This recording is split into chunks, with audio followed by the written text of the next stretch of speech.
তাতে আর মাত্র কয়েক ঘন্টা তারপরেই বঙ্গোপসাগরে তৈরি হওয়া ঘূর্ণিঝড় ভয়ঙ্কর তাণ্ডব লীলা চালাতে চলেছে দুই বঙ্গে। আলিপুর আবহাওয়া দপ্তরের অফিসিয়াল আপডেটে ইতিমধ্যেই জানিয়ে দিয়েছে, উপকূলে যখন আঘাত হানতে চলেছে এই ঘূর্ণিঝড়, তখন তার সর্বোচ্চ গতিবেগ থাকতে পারে ঘন্টায় 130 কিলোমিটারের আশেপাশে, যা নিয়ে ইতিমধ্যেই সতর্ক করেছে আলিপুর আবহাওয়া দপ্তর। অন্যদিকে আপনার বৃষ্টির কারণে লাল সতর্কতা থাকছে পূর্ব মিদনাপুর, আর এদিকে আপনার দক্ষিণ 24 পরগনা, আর উত্তর 24 পরগনা, নদিয়া, মুর্শিদাবাদ, হাওড়া, হুগলি, কলকাতার বিস্তীর্ণ অঞ্চলে কিন্তু প্রবল ঝড় বৃষ্টির কারণে লাল সতর্কতা থাকছে। সেই সঙ্গে বাংলাদেশের খুলনা, বরিশালের বিস্তীর্ণ অঞ্চলেও কিন্তু ইতিমধ্যেই লাল সতর্কতা জারি করেছে বাংলাদেশের আবহাওয়া দপ্তর। আর আলিপুর আবহাওয়া দপ্তরের অফিসিয়াল আপডেট যেটা বলছে, আপনার খুলনা এবং বরিশালের মাঝ দিয়ে কিন্তু এই অংশ বরাবর কিন্তু অগ্রসর হওয়ার সম্ভাবনা থাকছে এই ঘূর্ণিঝড়ের। যদিও এই আপডেট যেটা বলছে যে আপনার এদিকে কলকাতা সহ এই অঞ্চলে কিন্তু আঘাত হানতে চলেছে এই ঘূর্ণিঝড়, যেটা কিন্তু এই আপডেট বলছে, মানে উইন্ডি আপডেট বলছে যে আপনার এই ঘূর্ণিঝড়টি আঘাত হানতে চলেছে আপনার কলকাতা সহ পার্শ্ববর্তী অঞ্চলগুলিতে। তবে আলিপুর আবহাওয়া দপ্তরের অফিসিয়াল আপডেট বলছে যে এইটা কিন্তু এইভাবে অগ্রসর হবে, যার প্রভাবে কিন্তু বাংলাদেশের বিস্তীর্ণ অঞ্চলে কিন্তু প্রবল তাণ্ডবের সম্ভাবনা রয়েছে। তো সেক্ষেত্রে এই ঘূর্ণিঝড়ের প্রভাব কতটা কি পড়তে চলেছে বাংলার ওপরে, কোন কোন জেলায় হালকা বৃষ্টি হতে পারে, কোন কোন জেলায় ভারী বৃষ্টির সম্ভাবনা থাকছে, এই ঘূর্ণিঝড়ের ল্যান্ডফলের সময় আপনার কোন অঞ্চলগুলিতে অতি সতর্কতা জারি করেছে আলিপুর আবহাওয়া দপ্তর। অন্যদিকে আপনার হাওড়া থেকে কিন্তু বেশ কয়েকটি ট্রেন বাতিল করা হয়েছে, যেগুলো দীঘামুখী বা অন্যদিকে আপনার এদিকে মিদনাপুরমুখী কিন্তু বেশ কয়েকটি ট্রেন বাতিল করা হয়েছে। আর কলকাতা এয়ারপোর্ট বন্ধ রাখার একটা সম্ভাবনা তৈরি হচ্ছে। আর অন্যদিকে আপনার নবান্ন তরফ থেকে কিন্তু ইতিমধ্যেই ইমার্জেন্সি ঘোষণা করা হয়েছে। তো সেক্ষেত্রে যদি আমরা আলিপুর আবহাওয়া দপ্তরের অফিসিয়াল আপডেটের দিকে লক্ষ্য করি, যে অফিসিয়ালি কী আপডেট দিচ্ছে আলিপুর আবহাওয়া দপ্তর, কেননা আপনার উইন্ডি আপডেট বলছে যে আপনার 26 তারিখ রাতের পরে 12টার পরে 27 তারিখের কিন্তু আপনার উপকূলে আঘাত হানছে এই ঘূর্ণিঝড়। মূলত আপনার আগামীকাল 26 তারিখ বিকেল 5টা-6টা নাগাদ কিন্তু উপকূলে প্রবেশ করছে, ঘন্টায় 70 থেকে 80 কিলোমিটার বেগে কিন্তু ঝড়ো হাওয়া বইবে, যেটা কিন্তু এই আপডেট বলছে। আর এদিকে আপনার বাংলাদেশের অঞ্চলগুলিতে কিন্তু প্রবল থেকে অতি প্রবল ক্ষয়ক্ষতির সম্ভাবনা থাকছে। আর সেই সঙ্গে কিন্তু আপনার বঙ্গোপসাগরেও কিন্তু বেশ প্রভাব ফেলতে চলেছে এই ঘূর্ণিঝড়। সেক্ষেত্রে যদি আমরা আলিপুর আবহাওয়া দপ্তরের ট্র্যাক লাইন লক্ষ্য করি, যে আলিপুর আবহাওয়া দপ্তর ঠিক কী বলছে, কেননা আপনার যতই আমরা এই মডেলে দেখি না কেন, শেষ পর্যন্ত কিন্তু আলিপুর আবহাওয়া দপ্তরের যে অফিসিয়াল আপডেট, সরকারি আপডেট, সেই আপডেট অনুযায়ী কিন্তু ঘূর্ণিঝড়টি যাবে। আলিপুর আবহাওয়া দপ্তরের অফিসিয়াল আপডেট আপনারা দেখতেই পাচ্ছেন। এদিকে আপনার খুলনার ওপর দিয়ে কিন্তু যাচ্ছে এই ঘূর্ণিঝড়, ঢাকা হয়ে কিন্তু আপনার প্রায় সিলেটের কাছাকাছি পৌঁছে যাচ্ছে, ময়মনসিংহ সিলেটের। তো এই মুহূর্তে ঘূর্ণিঝড়ের যেটা অবস্থান, সেটা কিন্তু আপনার আজ বিকেল ছটা নাগাদ কিন্তু আপনার সাইক্লোন আকারে অবস্থান করছে। আপনার এটা হচ্ছে পশ্চিম মধ্য বঙ্গোপসাগরে কিন্তু এটা সাইক্লোন আকারে অবস্থান করছে। ঘন্টায় আপনার 85 কিলোমিটার, সর্বোচ্চ 85 কিলোমিটার বেগে কিন্তু অগ্রসর হচ্ছে।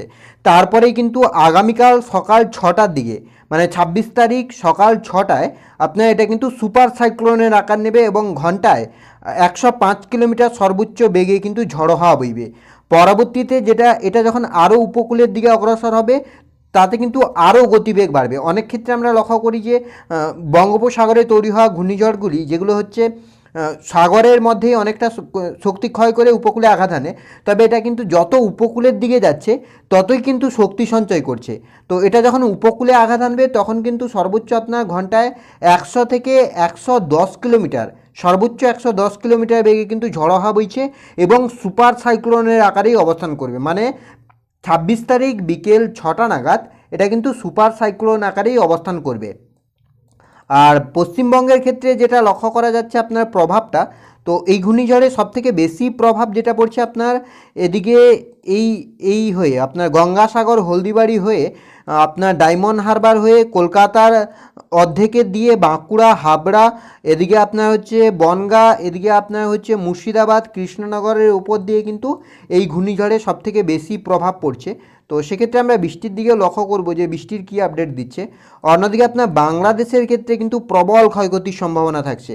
পুরো খুলনার উপর দিয়ে কিন্তু আপনার যশোরের কাছে কিন্তু বেরিয়ে যাচ্ছে ঘূর্ণিঝড়।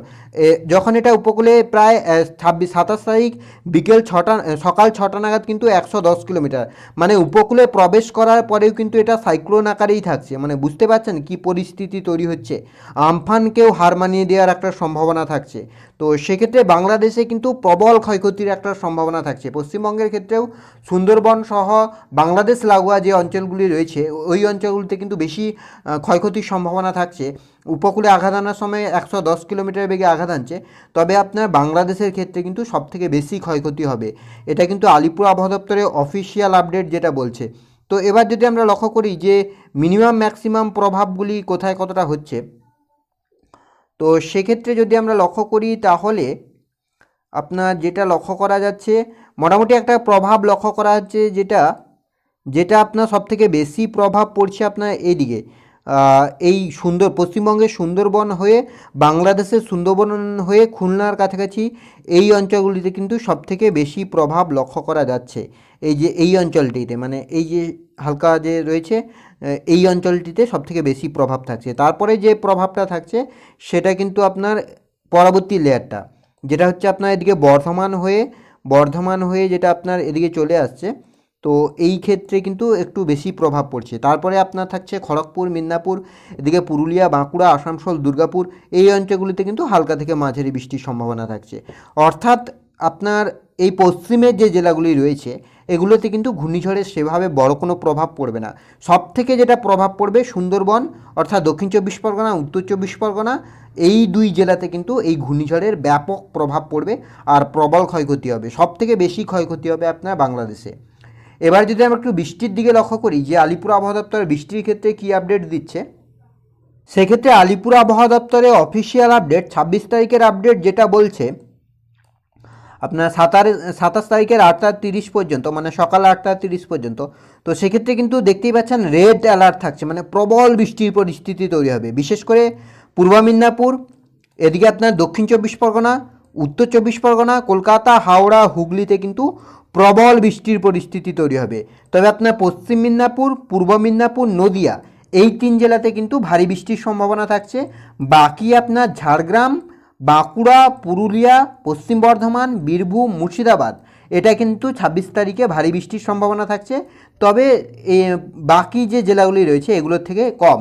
উত্তরবঙ্গের ক্ষেত্রে কিন্তু 26 তারিখ বৃষ্টি নেই, 27 তারিখে কিন্তু উত্তরবঙ্গে বৃষ্টি। 27 তারিখে যেহেতু ঘূর্ণিঝড়টি উপর দিকে চলে যাচ্ছে, সেক্ষেত্রে আপনার যেটা ভারী বৃষ্টির সম্ভাবনা থাকছে দক্ষিণ 24 পরগনা, উত্তর 24 পরগনা, কলকাতা, হাওড়া, হুগলি, পূর্ব পশ্চিম বর্ধমান, বীরভূমে কিন্তু ভারী বৃষ্টি থাকছে।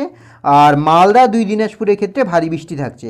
তবে লাল সতর্কতা থাকছে, মানে প্রবল বৃষ্টির সম্ভাবনা থাকছে মুর্শিদাবাদ আর নদিয়া জেলার বিস্তীর্ণ অঞ্চলে। অন্যদিকে পূর্ব মিদনাপুর, পশ্চিম মিদনাপুর, ঝাড়গ্রাম, বাঁকুড়া, পুরুলিয়া, এগুলোতে কিন্তু আপনার হালকা থেকে মাঝারি বৃষ্টি, কোথাও কোথাও ভারী বৃষ্টি হতে পারে।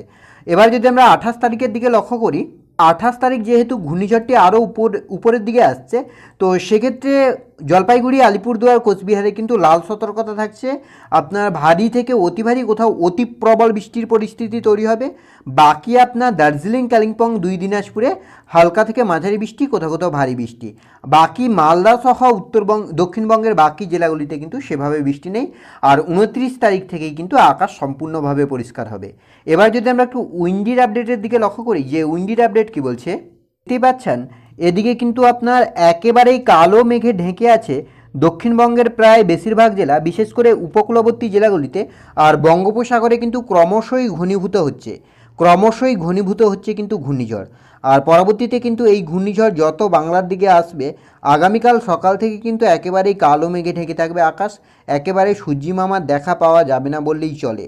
তো সেক্ষেত্রে আপনার এদিকে কলকাতা, হাওড়া, হুগলি, 2 চব্বিশ পরগনা, 2 মিদনাপুর এগুলোতে কিন্তু বজ্রবিদ্যুৎ সহ ঝড় বৃষ্টির সম্ভাবনা তৈরি হবে আগামীকাল। তবে বর্তমানে মোটামুটিভাবে আকাশ পরিষ্কার থাকছে, সেভাবে মেঘ নেই। তবে আপনার মালদা, মুর্শিদাবাদের বিস্তীর্ণ অঞ্চলে একটি কালো মেঘের আনাগোনা শুরু হচ্ছে, বজ্রবিদ্যুৎ সহ বৃষ্টির পরিস্থিতি তৈরি হবে। তবে আপনার এদিকে ত্রিপুরা এবং বাংলাদেশের বিস্তীর্ণ অঞ্চলে কিন্তু একটি মেঘ থাকছে গভীরভাবে, আর সেই মেঘ থেকে কিন্তু আগামী কয়েক ঘন্টার মধ্যে প্রবল বৃষ্টির পরিস্থিতি তৈরি হবে, এখানে দেখতেই পাচ্ছেন। এবার যদি আমরা একটু ঘূর্ণিঝড়ের দিকে লক্ষ্য করি যে ঘূর্ণিঝড়ের পরিস্থিতি কী তৈরি হচ্ছে, আমরা ECMWM মডেলে প্রথমে লক্ষ্য করেছিলাম। এবার যদি GFS মডেলের দিকে লক্ষ্য করি যে GFS মডেল কি বলছে, তো GFS মডেল যেটা বলছে আপনার আগামী 26 তারিখ রবিবার সকাল থেকেই কিন্তু আবহাওয়ার পরিবর্তন হবে, আর উপকূলের খুব কাছাকাছি চলে আসছে, ঘন্টায় আপনার প্রায় যেটা থাকছে 70 থেকে 80 কিলোমিটার। তবে আলিপুর আবহাওয়া দপ্তর বলছে যে না, এটা কিন্তু অনেকটাই শক্তিশালী হবে, 110 কিলোমিটার কাছাকাছি পৌঁছে যাবে। তো সেক্ষেত্রে 26 তারিখ আপনার দুপুরের দিকে যদি আমরা লক্ষ্য করি, সেক্ষেত্রে কিন্তু উপকূলে কাছে আসছে এবং 103 থেকে 104 কিলোমিটার আশেপাশে চলে আসছে। আর কলকাতা সহ পার্শ্ববর্তী অঞ্চলগুলিতে প্রবল ঝড় বৃষ্টির পরিস্থিতি তৈরি হবে। তো সেক্ষেত্রে ECMWM মডেল এবং GFS মডেল একই কথা বলছে যে প্রথমে আপনার একটু বাংলার দিকে আসছে, তারপরেই কিন্তু আপনার বাংলাদেশের দিকে বাঁক নিচ্ছে। আর আলিপুর আবহাওয়া দপ্তরও প্রায় একই কথা বলছে, বাংলার দিকে কিছুটা বাঁক নিচ্ছে, তবে বাংলার দিকে যাচ্ছে না, বঙ্গোপসাগর থেকেই বাংলার দিকে কিছুটা বাঁক নিয়ে আপনার বাংলাদেশের খুলনার ওপর দিয়ে ঢাকা হয়ে ময়মনসিংহ, সিলেটের দিকে এগিয়ে যাচ্ছে। তো সেক্ষেত্রে একই পরিস্থিতি, মোটামুটি সব কিছুই একই থাকছে আপডেট। আপাতত সেভাবে বড় কোনো পরিবর্তন নেই। আর যখন এটা একেবারে বাংলাদেশ কভার করে যাবে, তখনও প্রায় ঘন্টায় 60 থেকে 70 কিলোমিটার বেগে ঝড়ো হাওয়া বইবে, অর্থাৎ উপকূলে যখন আঘাত আনবে 100 কিলোমিটার উপরে থাকবে গতিবেগ, যার প্রভাবে কিন্তু প্রবল ক্ষয়ক্ষতির সম্ভাবনা থাকছে। তো এই ছিল এই মুহূর্তের আবহাওয়ার আপডেট। পরবর্তী ঘূর্ণিঝড়ের লেটেস্ট আপডেট সবার আগে পাওয়ার জন্য অবশ্যই আমাদের চ্যানেলটিকে সাবস্ক্রাইব করে আমাদের সঙ্গে থাকুন।